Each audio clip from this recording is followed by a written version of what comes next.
الحمد لله نحمده ونستعينه ونستغفره ونؤمن به ونتوكل عليه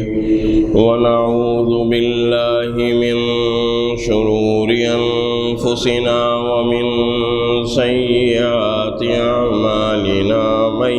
يهده الله فلا مضل له ومن يضلله فلا هادي له ونشهد أن لا إله إلا الله وحده لا شريك له ونشهد أن سيدنا ومولانا محمدا عبده ورسوله صلى الله تعالى على خير خلقه محمد وآله وأصحابه أجمعين أما بعد فأعوذ بالله من الشيطان الرجيم بسم الله الرحمن الرحيم سبحان الذي أسرى بعبده ليلا من المسجد الحرام إلى المسجد الأقصى الذي باركنا حوله لنريه من آياتنا صدق اللہ۔ بزرگان محترم، حاضرین اکرام، رجب المرجب کا مہینہ چل رہا ہے اور رجب کا مہینہ نصف سے زیادہ ہو چکا ہے، اور آئندہ جمعۃ المبارک جو آئے گا، یعنی آئندہ جمعۃ المبارک اور ہفتے کی جو درمیانی رات ہوگی وہ شب معراج ہوگی، لیلۃ اسراء اور شب معراج ہوگی۔ یہ ٹھیک ہے کہ اس رات کو منانے کا یا اس رات کو کوئی خاص عبادت کرنے کا یا اس رات کی کوئی خاص ایسی اہمیت اور فضیلت یا سنت سے کوئی ایسی عبادت منقول نہیں ہے یا ہمارے بزرگوں سے بھی کوئی ایسا معمول نقل نہیں ہے کہ جو اس رات کو بطور خاص کوئی عبادت کی گئی ہو یا شب بیداری کا کوئی بطور خاص کوئی خصوصی معمول بنایا گیا ہو یا کی گئی ہو، لیکن بہرحال اس واقعے کو سمجھنا اور اس واقعے کی عظمت کا اور اس واقعے کی عظمت کے حوالے سے رسول اللہ صلی اللہ علیہ وسلم کی عظمت کا خیال رکھنا اور اس عظمت کا ادراک کرنا یہ ایک نہایت ضروری چیز ہے۔ اس لیے یہ سوچا اور یہ خیال کیا کہ آج کی ملاقات میں اور انشاءاللہ العزیز آئندہ جمعۃ المبارک کی ملاقات میں واقعہ معراج کے حوالے سے ہی گفتگو ہوگی اور واقعہ معراج ہی کو موضوع گفتگو بنایا جائے گا، اور اس واقعے کی مختلف جزئیات سے اور قرآن کریم نے بطور خاص جو اس واقعے کو بیان کیا ہے تو اس واقعے کی جو ہے جزئیات اور اس کی جو ہے بات بہت معمولی یا بہت زیادہ باریک جزئیات میں تو جانے کا ظاہر ہے کہ موقع نہیں ہوگا، لیکن موٹے چند واقعات اور چند چیزیں جو رسول اللہ صلی اللہ علیہ وسلم کی عظمت کو اور آپ کی شان اقدس کو ظاہر کرنے والی ہوں اور اس بات کو بیان کرنے والی ہوں کہ اللہ کی نظر میں آپ کا مقام و مرتبہ کس قدر بلند اور کس قدر عظیم الشان ہے، ان چیزوں کو بہت اختصار کے ساتھ بیان کیا جائے گا۔ واقعہ معراج کے حوالے سے اتنی بات جو ہے وہ طے ہے، اور راجع روایت کے مطابق واقعہ معراج جو ہے وہ 27ویں شب کے اندر رجب کی ہوا، البتہ سال میں اختلاف ہے، بعض لوگ اس کو 10ویں سال یعنی نبوی سال کے 10ویں حصے میں اور 10ویں سال میں شمار کرتے ہیں، بعض اس کو 11ویں میں شمار کرتے ہیں۔ یہ بات تو ہے، لیکن اتنی بات بہرحال راجع روایت سے مہینوں کا بھی اختلاف ہے، لیکن جو راجح تر روایات ہیں اور تاریخ و سیرت کی قابل اعتماد روایات کے مطابق یہ واقعہ جو ہے وہ رجب کی 27 تاریخ کے اندر ہوا۔ گویا 27 اور 28 کی جو 27ویں جو شب ہے، 26 اور 27 کے درمیان کی جو شب ہے اس میں یہ واقعہ پیش آیا، تو 27ویں شب ہی کہلائے گی۔ یہ واقعہ کیا ہے اور اس واقعے کی عظمت کیا ہے، اس بات کو سمجھنے سے پہلے ذرا ایک بات سمجھ لیجئے، اور وہ بات یہ ہے کہ یہ بات ہمیں اچھی طرح معلوم ہے کہ حق تعالی جل شانہ اپنے انبیاء علیہم السلام کو معجزات عطا فرماتے ہیں۔ اللہ تعالیٰ اپنے انبیاء علیہم السلام کو معجزات عطا فرماتے ہیں، اور یہ معجزات ایک حیران کن واقعہ ہوتا ہے، ایک ایسا واقعہ ہوتا ہے کہ جو عقل کو عاجز کر دیتا ہے، اسی لیے اس کو آیت یا معجزہ کہتے ہیں، اور یہ کسی بھی نبی کی نبوت کی دلیل اور نشانی ہوا کرتا ہے۔ اگرچہ اور بھی بہت سے دلائل اور بہت سی نشانیاں ہوتی ہیں کسی بھی نبی کی نبوت کے، لیکن معجزہ جو ہوتا ہے وہ ایک بڑی نشانی اور ایک عظیم الشان نشانی سمجھا جاتا ہے، اور اس کا مظاہرہ جو ہے وہ نبی کی نبوت کو بہت واضح طور پر ثابت کرنے اور واضح طور پر بیان کرنے کے لیے استعمال ہوتا ہے۔ چنانچہ یہ بات ذہن میں رکھیے کہ اللہ تعالیٰ نے اپنے انبیاء علیہم السلام کو معجزات عطا فرمائے۔ ان معجزات میں سے عام طور پر 2 نوعیتیں ہیں جو معجزات کی بیان کی جاتی ہیں علماء عقائد کے ہاں، علماء سیر کے ہاں، اور وہ 2 نوعیتیں کیا ہیں کہ کچھ معجزات علمی معجزات ہوتے ہیں،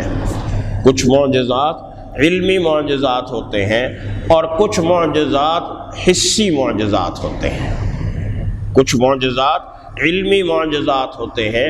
اور کچھ معجزات جو ہوتے ہیں وہ حسی نوعیت کے معجزات ہوتے ہیں۔ مثلا علمی معجزات میں آپ یوں سمجھ لیجئے کہ جیسے حضرت داؤد علیہ السلام کا زبور کا تلاوت کرنا یہ علمی معجزہ تھا کہ آپ جب زبور کی تلاوت کرتے تھے تو پرندے بھی رک جایا کرتے تھے، اور پرندے اور جانور اور حشرات الارض بھی رک کر اس تلاوت کو سنا کرتے تھے حضرت داؤد علیہ السلام۔ یہی لحن داؤدی اسی لیے معروف اور مشہور ہے، باقاعدہ یہ ایک محاورہ بن گیا ہے ہمارے ہاں اردو زبان و ادب کے اندر کہ لحن داؤدی ہے فلاں صاحب کے پاس، فلاں کے حلق میں لحن داؤدی اللہ تعالیٰ نے عطا فرمایا۔ وہ اسی لیے ہے کہ اللہ تعالیٰ نے حضرت داؤد علیہ السلام کو ایسا معجزہ علمی عطا فرمایا تھا کہ وہ جب زبور کی تلاوت کیا کرتے تھے تو اس طرح سے پرندے بھی ٹھہر جایا کرتے تھے، حشرات الارض بھی رک جایا کرتے تھے، اور جانور بھی جو چل رہے ہوں وہ رک کر اس تلاوت کو سنا کرتے تھے، فرشتے اور جنات بھی مسحور ہو جاتے تھے اور اس تلاوت کو سنا کرتے تھے۔ یہ ایک علمی معجزہ ہے۔ اسی طرح سے اللہ تعالیٰ نے حضرت یوسف علیہ السلام کا واقعہ بیان کیا سورہ یوسف کے اندر۔ اس سورہ یوسف کے اندر اللہ تعالیٰ نے یہ بات بتلائی کہ ہم نے حضرت یوسف علیہ السلام کو رؤیا کا یعنی خوابوں کی تعبیر کا علم عطا فرمایا تھا۔ حضرت یوسف علیہ السلام کو اللہ تعالیٰ نے تعبیر الرؤیا کا یعنی خوابوں کی تعبیر کا علم عطا فرمایا تھا، اور یہ کوئی یوں نہیں ہے کہ انہوں نے کسی مدرسے میں یہ تعبیر الرؤیا کی جو ہے ٹریننگ لی تھی، تربیت لی تھی، یا کسی کتاب کا پڑھا تھا۔ ظاہر ہے اس وقت تک تو تعبیر الرؤیا پہ کوئی ایسی کتابیں بھی نہیں لکھی گئی تھیں، اور کوئی ایسا امام جو ہے تعبیر الرؤیا کا جیسے آج کل مشہور ہے وہ ابھی تک نہیں آیا تھا، اور نہ ہی کوئی خوابوں کا ایسا کوئی ماہر پیدا ہوا تھا کہ جو اپنے خوابوں کی بنیاد پر بہت بڑے بڑے دعوے کرتا ہو۔ کوئی ایسی شخصیت جیسے ہمارے ہاں آج کل بہت ہیں، آج کل آپ خوابوں کے ماہرین بہت دیکھتے ہیں، اور خوابوں کی بنیاد پر اپنی فضیلت اور اپنے مقام و مرتبے کے بڑے بڑے دعوے کرنے والے اور بڑے عجیب عجیب دعوے کرنے والے، معاذ اللہ کہ جی حضور میرے مہمان ہوں گے اور فلاں ہوگا۔ خیر بہرحال چھوڑیے اس بات کو۔ عرض یہ کر رہا تھا کہ اللہ تعالیٰ نے ایک علمی معجزہ عطا فرمایا حضرت یوسف علیہ السلام۔ اللہ تعالیٰ نے ایک علمی معجزہ عطا فرمایا حضرت۔ اسی طرح سے آپ اگر تحقیق کریں اور غور و فکر کریں انبیاء سابقین علیہم السلام کے جو زندگیاں ہیں، ان کی جو سیرتیں ہیں، ان کا مطالعہ کریں تو آپ کو اور بھی بہت سے علمی معجزات مل جائیں گے۔ اسی طرح سے اللہ تعالی حسی معجزات بھی عطا فرماتا ہے، اور حسی معجزات کا مطلب یہ ہوا کرتا ہے کہ جیسے کوئی سامنے نظر آنے والی کوئی ایسی چیز ہو، جیسے حضرت موسیٰ علیہ السلام لاٹھی پھینکتے تھے تو وہ سانپ بن جاتی تھی، سانپ کو پکڑتے تھے تو وہ لاٹھی بن جاتی تھی، سانپ پھینکتے تھے، سانپ کو پکڑتے تھے تو وہ کیا بن جاتی تھی؟ لاٹھی۔ اب یہ حضرت موسیٰ علیہ السلام کا ایک حسی معجزہ تھا، حضرت موسیٰ علیہ السلام کے ساتھ مخصوص تھا، آج نہیں کوئی یہ کر سکتا۔ آج پکڑے نا ذرا کسی سانپ کو منہ سے، جیسے حضرت موسیٰ پکڑتے تھے، وہ خود لاٹھی بن جائے گا، وہ سانپ تو کیا لاٹھی بنے گا۔ تو گویا یہ حضرت موسیٰ علیہ السلام کا حسی معجزہ تھا کہ جو نظر آتا تھا، اور ان جادوگروں کو بھی نظر آیا جن کے سامنے حضرت موسیٰ علیہ السلام نے اس معجزے کا مظاہرہ کیا۔ تو یہ حسی معجزات ہوتے ہیں۔ حضرت عیسیٰ علیہ السلام کو اللہ تعالیٰ نے بہت سارے حسی معجزات عطا فرمائے تھے۔ نبی کریم صلی اللہ علیہ وسلم کو بھی اللہ تعالیٰ نے علمی معجزات بھی عطا فرمائے اور حسی معجزات بھی عطا فرمائے۔ علمی معجزہ نبی کریم صلی اللہ علیہ وسلم کا جو سب سے بڑا ہے وہ قرآن کریم ہے۔ علمی معجزہ جو ہے وہ سب سے بڑا کیا ہے؟ وہ قرآن کریم ہے۔ علمی معجزہ آپ کا کیا ہے؟ آپ کی فصاحت و بلاغت ہے۔ حالانکہ آپ شاعر نہیں تھے، وما علمناہ الشعر وما ينبغی لہ، ہم نے ان کو شعر نہیں سکھایا اور نہ یہ ان کے شان کے مناسب ہے، لیکن شاعر نہ ہونے کے باوجود اس زمانے میں فصیح و بلیغ آدمی یا ادب کی جو نوع سب سے زیادہ معروف تھی وہ شاعری کی تھی۔ جیسے اب ہم تو کہتے ہیں نا کہ فلاں صاحب جو ہیں وہ ادیب ہیں، وہ ناول نگار ہیں، فلاں صاحب افسانہ نگار ہیں وہ ادیب ہیں، فلاں صاحب ڈرامہ نگار ہیں وہ ادیب ہیں، فلاں صاحب شاعر ہیں وہ ادیب ہیں۔ تو اسی طرح سے نثر نگاروں کی بھی ایک نوعیت اور قسم ہوتی ہے ادیبوں کی، اور اسی طرح سے شاعروں کی بھی ایک قسم ہوتی ہے، لیکن اس زمانے میں ادیب صرف اسی کو کہا جاتا تھا جو شاعر، فصیح و بلیغ اچھی گفتگو کرنے والا اسی کو کہا جاتا تھا جو شاعر ہو۔ لیکن رسول اللہ صلی اللہ علیہ وسلم کا یہ علمی معجزہ تھا کہ باوجود اس کے کہ آپ شاعر نہیں تھے، آپ نے شعر نہیں کہا از خود کوئی بھی، لیکن اس کے باوجود آپ کہتے ہیں کہ انا افصح العرب، میں عرب کا فصیح ترین آدمی۔ اور اس فصاحت و بلاغت کا مظاہرہ اگر آپ دیکھنا چاہتے ہیں تو احادیث مبارکہ میں ایک قسم آتی ہے جس کو ہم جوامع الکلم کہتے ہیں۔ جوامع الکلم یہ بعض حضرات کے مطابق 40 حدیثیں ہیں، امام نووی علیہ الرحمہ کے مطابق 42 حدیثیں ہیں، اور ابن رجب حنبلی کے مطابق یہ 50 حدیثیں ہیں۔ یہ جوامع الکلم کیا ہیں؟ یہ جوامع الکلم وہ احادیث مبارکہ ہیں کہ جو اپنے الفاظ کے اعتبار سے، کلمات کے اعتبار سے تو بہت مختصر ہیں، اپنے الفاظ اور کلمات کے اعتبار سے بہت مختصر ہیں، لیکن ان کے اندر معانی کا ایک بہت بڑا سمندر چھپا ہوا ہے۔ مثلا انما الاعمال بالنیات، اب آپ دیکھیے مختصر سی بات ہے، بہت تھوڑے سے کلمات ہیں، انما الاعمال 2، بالنیات 3، بس 3 سمجھیے الفاظ ہیں، مکمل الفاظ، اور ان 3 الفاظ سے ایک ارشاد گرامی آپ کا آ رہا ہے سامنے، اور وہ الفاظ 3 الفاظ کا یہ ارشاد گرامی اپنے اندر معانی کا ایک سمندر لیے ہوئے ہیں۔ فقہا نے اس انما الاعمال بالنیات سے 200 سے زائد مسائل مستنبط کیے اس ایک ارشاد گرامی سے۔ تو اب آپ سوچئے کہ یہ رسول اللہ صلی اللہ علیہ وسلم کی فصاحت و بلاغت، یہ علمی معجزہ ہے، اور بھی بہت سے ہیں، آپ کی اور احادیث مبارکہ ہیں، آپ کی احادیث مبارکہ کی حفاظت ہے، آپ کی سیرت مطہرہ ہے، وہ ایک حسی معجزہ ہے، آپ کی زندگی، آپ کی حیات، آپ کی صداقت، آپ کی امانت، یہ حسی معجزات ہیں جو آپ کی زندگی کے اندر، اور آپ نے چاند کی طرف اشارہ کیا، چاند 2 ٹکڑے ہو گیا، یہ حسی معجزات ہیں۔ لیکن اگر ایک بات کو پر غور کریں کہ انبیاء سابقین علیہم السلام کے علمی معجزات کو دیکھیں یا انبیاء سابقین کے حسی معجزات کو دیکھیں، اللہ تعالیٰ نے علمی معجزات کی دنیا کا جو سب سے بڑا معجزہ ہو سکتا ہے وہ قرآن حکیم کی صورت میں رسول اللہ صلی اللہ علیہ وسلم کو عطا کیا۔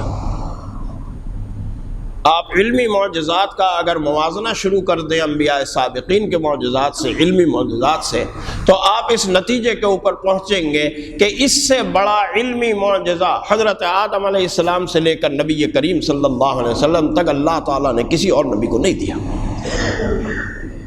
یہ سب سے بڑا علمی معجزہ ہے تاریخ علمی معجزات میں۔ اور اگر آپ حسی معجزات کی تاریخ کو دیکھیں، انبیاء علیہم السلام کو جو اللہ تعالیٰ نے حسی معجزات عطا فرمائے، ان حسی معجزات کے اندر جو سب سے بڑا حسی معجزہ ہے وہ واقعہ معراج ہے۔ اس سے بڑھ کر حسی معجزہ اللہ نے کسی اور نبی کو نہیں دیا۔ چنانچہ معلوم ہوا کہ رسول اللہ صلی اللہ علیہ وسلم کو علمی معجزات کی دنیا کا بھی سب سے بڑا معجزہ قرآن کریم عطا کیا، اور حسی معجزات کے اندر سب سے بڑا معجزہ واقعہ معراج کی صورت میں عطا کیا۔ اب یہ واقعہ معراج ہے کیا، اس بات کو سمجھنے کے بعد اب اگلا قدم ہم اٹھاتے ہیں۔ اس واقعہ معراج کے دو حصے ہیں، اور ان دو حصوں کو قرآن کریم نے دو الگ الگ مقامات پر بیان کیا، اور الگ الگ اصطلاحات بھی علماء سیرت نے اس کے لیے استعمال کی۔ سیرت کے جو ادیب ہیں اور سیرت کے جو ماہرین ہیں علوم السیرت کے، انہوں نے دو الگ الگ اصطلاحات بھی اس کے لیے استعمال کی، اور وہ الگ الگ استعمال کی کیا کہ ایک حصہ تو ہے بیت اللہ سے اور بیت المقدس تک کا۔ اس واقعہ معراج کا، یا یوں کہیے کہ اس سفر معراج کا جو پہلا حصہ ہے وہ ہے بیت اللہ سے بیت المقدس تک کا، اور اس کا ذکر یہاں اس آیت میں جو میں نے آغاز میں تلاوت کی، سبحان الذی اسریٰ بعبدہ لیلا من المسجد الحرام الی المسجد الاقصی، یہاں کیا اللہ۔ اس حصے کو اسراء کہا جاتا ہے، سفر کے اس حصے کو کیا کہا جاتا ہے؟ اسراء۔ اصل میں اسراء کہتے ہیں رات کی سیر کرنے کو، رات کو جو سیر کی جاتی ہے یا رات کو جو سفر کیا جاتا ہے اس کو اسراء، کیونکہ عرب کے اندر یہ کلچر تھا، گرمی بہت ہوتی تھی، شدید گرمی کا موسم ہوتا تھا، تو شدید گرمی میں عام طور پر سفر کے لیے رات کا وقت استعمال کیا جاتا تھا۔ غروب آفتاب کے بعد سفر کا آغاز ہوتا تھا اور وہ رات گئے تک جاری رہتا تھا، اور پھر رات کے آخری حصے میں لوگ آرام کرتے تھے۔ رسول اللہ صلی اللہ علیہ وسلم کے ہاں بھی یہی معمول تھا، رات کے آخری حصے میں آدھی رات کے تقریباً گزرنے کے بعد آپ کہیں قیام فرماتے تھے، آرام فرماتے تھے، اور پھر وہاں صبح فجر کی نماز پڑھ کے پھر فوراً روانہ ہو جاتے تھے، اور جب تک سورج اچھی طرح بلند نہیں ہو جاتا سفر جاری رہتا، پھر گرمی کے موسم میں کہیں قیام فرما لیتے۔ لہذا اسراء اس سفر کے اس حصے کو کہتے ہیں جو رات کے درمیان، رات کے وقت طے کیا جائے۔ رسول اللہ صلی اللہ علیہ وسلم کا یہ سفر بھی چونکہ رات میں ہی ہوا، اسی لیے قرآن حکیم نے اسی اصطلاح کو استعمال کیا اور کہا سبحان الذی اسریٰ بعبدہ۔ اسراء ماضی کا صیغہ ہے اور اسراء اس کا مصدر ہے۔ آپ یہ نہ سمجھیے گا کہ اسراء غلط تلفظ ہے اور اسراء صحیح تلفظ ہے، ایسی بات نہیں ہے، تلفظ دونوں ٹھیک ہے، اسراء بھی ٹھیک ہے اور اسراء بھی ٹھیک ہے، دونوں میں فرق ہے۔ اسراء کہتے ہیں رات کو سیر کرنا، اور اسراء کا مطلب ہے رات کی سیر کی یا کروائی۔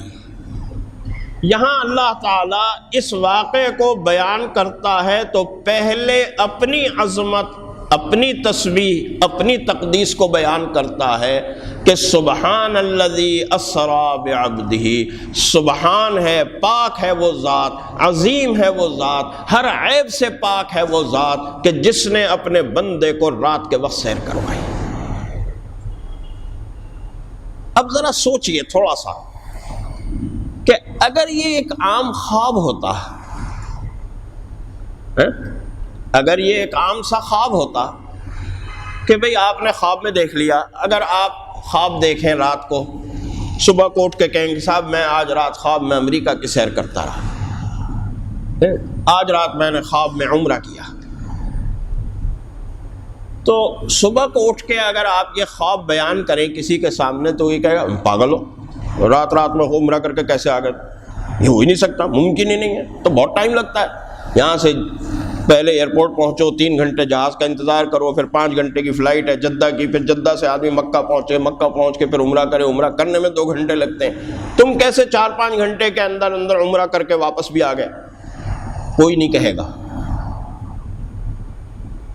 اس لیے کہ آپ یوں نہیں کہہ رہے کہ میں رات عمرہ کر کے آیا ہوں, بلکہ آپ یہ کہہ رہے ہیں کہ میں نے رات خواب میں عمرہ کیا.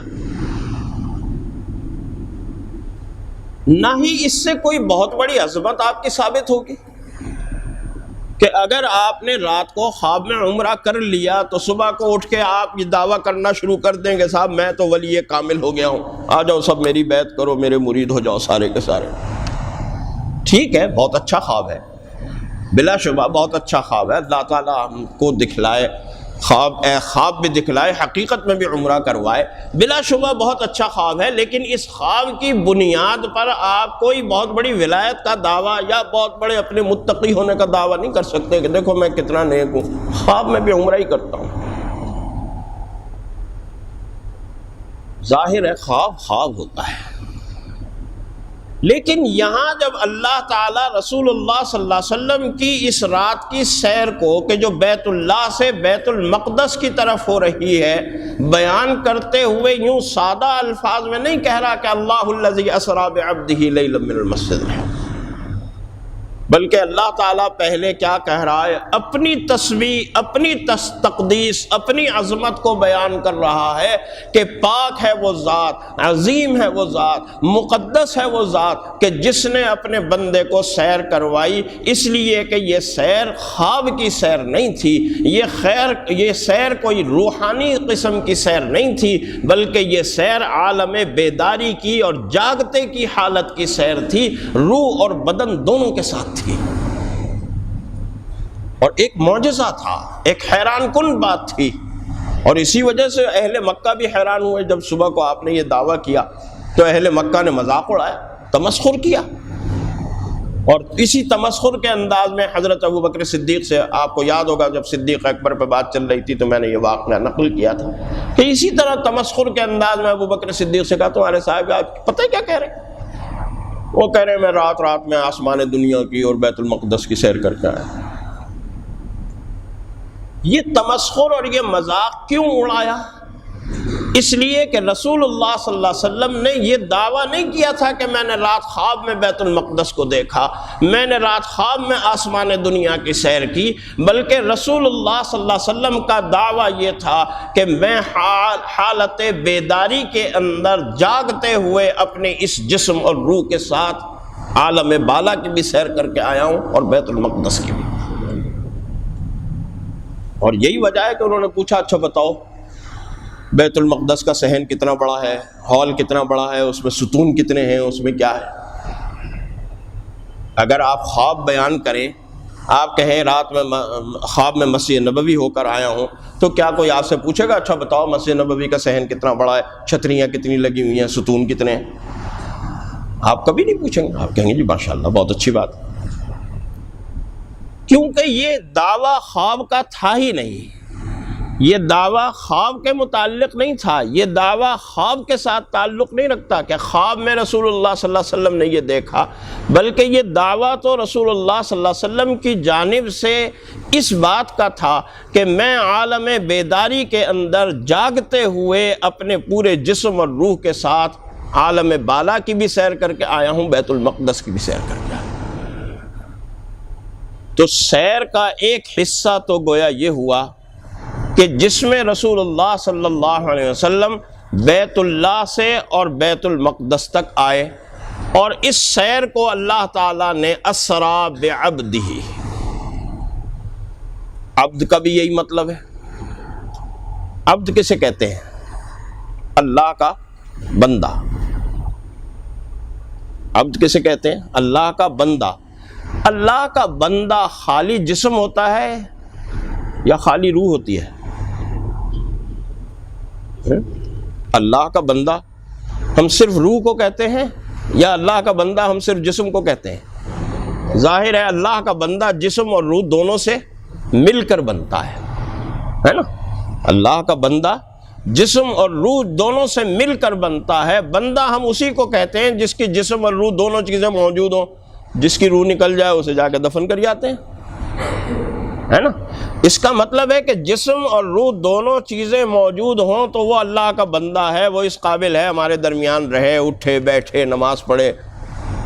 اور جس کے جسم سے روح نکل جائے وہ جا کے ہم 4 آدمی اٹھاتے ہیں کلمہ شہادت کے نعرے لگاتے ہوئے،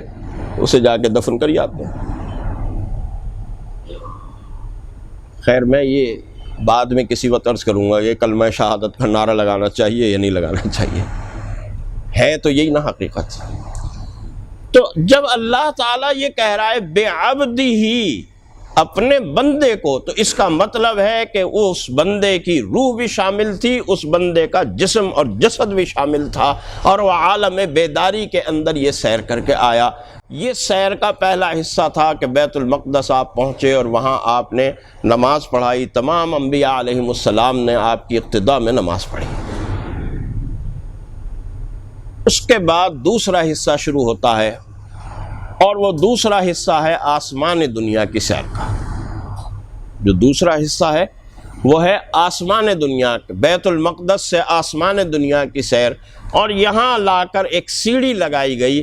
اور یہ سیڑھی عمودی شکل کی سیڑھی تھی، اور اس عمودی شکل کی سیڑھی کے ذریعے سے آپ آسمان دنیا کی سیر کر کے آئے۔ یہ سیر کیا تھی اور کیسی تھی، اور کیا کیا چیزیں اور کیا کیا مراحل سامنے آئے، انشاءاللہ العزیز آئندہ ملاقات میں عرض کروں گا۔ حق تعالی جل شانہ ہمیں اس واقعے کی عظمت کو سمجھنے کی ہمت اور توفیق نصیب فرمائے۔ وآخر دعوانا یا حامل القرآن قد خصك الرحمن بالفضل والتيجان والروح والريحان يا حامل القرآن